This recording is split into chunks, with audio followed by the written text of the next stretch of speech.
প্রিয় বন্ধুরা, স্বাগত জানাচ্ছি আরেকটি নতুন ভিডিওতে। আজকের এই ভিডিওতে আমরা জানার চেষ্টা করব খুবই একটা ইম্পর্টেন্ট জিনিস, সেটা হচ্ছে গ্যাস বা অ্যাসিডিটি সম্পর্কে। কেননা আজকে ঘরে ঘরে আপনারা দেখবেন সেই ছোট থেকে বড় সবাই এই গ্যাসের ভুক্তভোগী, সবাই গ্যাসের সমস্যায় ভুগছেন। কারণ আমরা সঠিক করে জানি না যে এটা কেন হচ্ছে, কি খেলে এটা হয়, আর এটা হলে কি কি করা দরকার। খুবই একটা ইম্পর্টেন্ট এই টপিকটা। সো আপনারা সবাই মনোযোগ দিয়ে শুনবেন এবং আমার এই ভিডিওটা শেয়ার করতে চেষ্টা করবেন অন্যজনকে।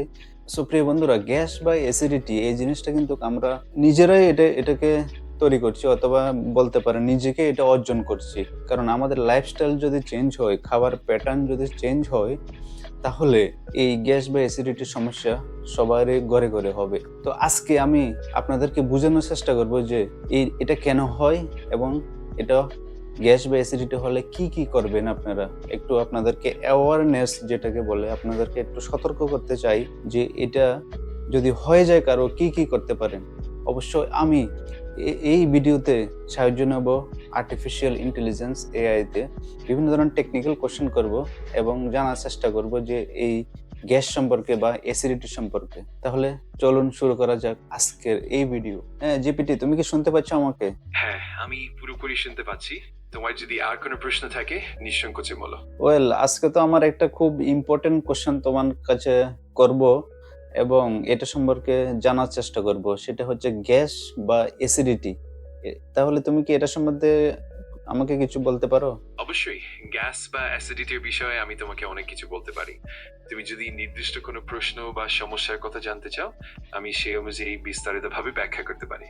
নির্দিষ্ট মানে আমি একদম আজকে লিখে নিয়েছি। আজকে আমি তোমাকে খুব ইম্পর্টেন্ট কোশ্চেন, খুব টেকনিক্যাল কোশ্চেন করব, দেখে তুমি উত্তর দিতে পারো কিনা। ঠিক আছে, আমি প্রস্তুত আছি তোমার টেকনিক্যাল প্রশ্নের জন্য।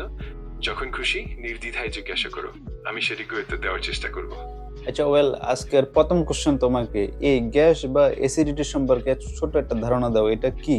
এটা বলতে আমি কি বুঝি? গ্যাস বা অ্যাসিডিটি বলতে সাধারণত আমরা বুঝি পেটের ভেতর অতিরিক্ত গ্যাস জমা হওয়া বা পাকস্থলিতে অতিরিক্ত অ্যাসিডের উৎপাদন, যা অস্বস্তি, ফোলাভাব, পেট ব্যথা বা গলা জ্বালা পোড়ার মতো উপসর্গ সৃষ্টি করতে পারে। এটা অনেক সময় খাবার বা জীবনযাত্রার অভ্যাসের কারণে হয়। আচ্ছা ঠিক আছে, তাহলে এই গ্যাস বা অ্যাসিডিটি হওয়ার মূল কারণটা কি?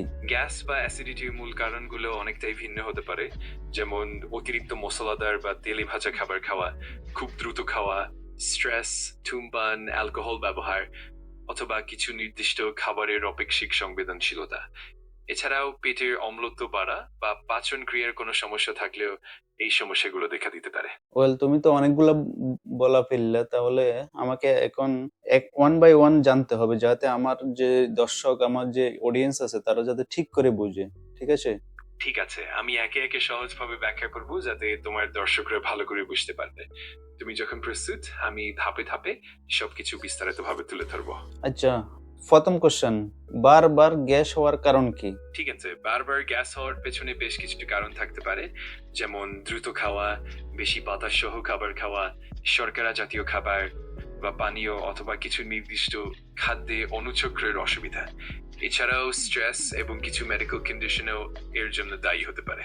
ওয়েল, এখন তোমাকে আমার সেকেন্ড কোশ্চেন, সেটা হচ্ছে 5টি খাবারের নাম বলো যেটা খেলে গ্যাস বেশি হয়, অ্যাসিডিটি বেশি হয়। অবশ্যই, এমন কিছু খাবার আছে যেগুলো খেলে গ্যাস ও অ্যাসিডিটি বাড়তে পারে, যেমন মশলাদার খাবার, ফ্রাইড বা তেলে ভাজা খাবার, সোডা বা কার্বনেটেড পানীয়, শর্করা জাতীয় খাবার যেমন ব্রেড বা পাস্তা, এবং কিছু ফল যেমন পেঁপে বা আপেল। এছাড়াও দুধ ও দুগ্ধজাত পণ্যও কখনো কখনো সমস্যা তৈরি করতে পারে। আচ্ছা, নেক্সট 3 নম্বর যে কোশ্চেনটা, সেটা খুব ইন্টারেস্টিং। সেটা হচ্ছে, চা বা টি খেলে কি গ্যাস হয়? হ্যাঁ, চা বা টি খেলে কখনো কখনো গ্যাস হতে পারে, বিশেষ করে যদি বেশি পরিমাণে চা পান করা হয় অথবা খালি পেটে চা খাওয়া হয়, তাহলে পেটের ভিতরে গ্যাস উৎপন্ন হতে পারে। এছাড়াও চায়ে উপস্থিত ক্যাফেইন এবং কিছু নির্দিষ্ট যোগ পেটের উপর প্রভাব ফেলতে পারে, যার ফলে গ্যাসের সমস্যা তৈরি হয়।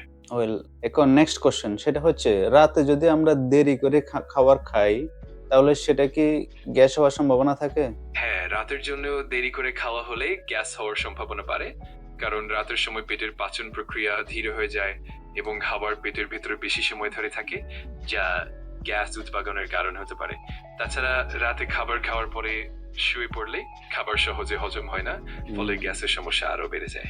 এটা খুব একটা ইম্পর্টেন্ট, সেটা আমার দর্শকরা অবশ্যই জানা উচিত। যেটা এখন বলেছে সেটা কিন্তু খুবই ইম্পর্টেন্ট একটা জিনিস। আচ্ছা, আমার এখন নেক্সট কোশ্চেন তোমাকে, সেটা হচ্ছে গ্যাসের সমস্যা থেকে কি কি সমস্যা হতে পারে, অন্য সমস্যা হতে পারে? গ্যাসের সমস্যার ফলে অনেক ধরনের আরো সমস্যা হতে পারে, যেমন পেট ফোলা, অস্বস্তি, পেট ব্যথা এবং কখনো কখনো কোষ্ঠকাঠিন্য বা ডায়রিয়ার মতো সমস্যাও দেখা দিতে পারে। এছাড়াও দীর্ঘমেয়াদী গ্যাসের সমস্যা মানসিক চাপ, ঘুমের ব্যাঘাত এবং জীবনযাত্রার মানের উপরও প্রভাব ফেলতে পারে। ওয়েল, তাহলে কারো গ্যাস্ট্রিক বা অ্যাসিডিটির সমস্যা হয়েছে, তাহলে কি করা উচিত? গ্যাস বা অ্যাসিডিটির সমস্যা হলে প্রথমে হালকা ও সহজ খাবার খাওয়া, পর্যাপ্ত পানি পান করা এবং অ্যান্টাসিড জাতীয় ওষুধ ব্যবহার করা উপকারী হতে পারে। এছাড়া স্ট্রেস কমানো, নিয়মিত ব্যায়াম এবং খাবার খাওয়ার সময় ধীরে ধীরে খাওয়াও সহায়ক। যদি সমস্যা বেশি হয় তবে চিকিৎসকের পরামর্শ নেওয়া ভালো। প্রিয় বন্ধুরা, এই গ্যাস্ট্রিক বা অ্যাসিডিটি সম্পর্কে এইমাত্র আর্টিফিশিয়াল ইন্টেলিজেন্স থেকে বিভিন্ন ধরনের কোশ্চেন আমি যে করলাম, উত্তরগুলো আপনারা অলরেডি শুনতে পেয়েছেন। তাহলে এই গ্যাস্ট্রিক বা অ্যাসিডিটি হলে কি করবেন আর কি কি কারণে হয়, তাহলে অবশ্যই একটু খেয়াল রাখবেন যাতে এই মশলা জাতীয় খাবারগুলো কম খাওয়ার, আর যে যে জিনিসগুলো খেলে আপনার গ্যাস্ট্রিক বা অ্যাসিডিটি হয় সেগুলো এড়িয়ে যাওয়া, সেগুলো না খাওয়া। আর কারো যদি বেশি গ্যাস্ট্রিকের সমস্যা হয় তাহলে ডক্টরের পরামর্শ অবশ্যই নেবেন। উইদাউট ডক্টর প্রেসক্রিপশন কোনো মেডিসিন নিজে নিজে খেতে যাবেন না, তাহলে আরো বেশি সমস্যায় পড়বেন। তো আমার ভিডিওগুলো কেমন লাগলো অবশ্যই কমেন্টে জানাবেন, আর এগুলোকে শেয়ার করবেন যাতে অন্য মানুষও দেখার সুযোগ পায়। সবাই ভালো থাকবেন, সুস্থ থাকবেন। দেখা হবে নেক্সট ভিডিওতে।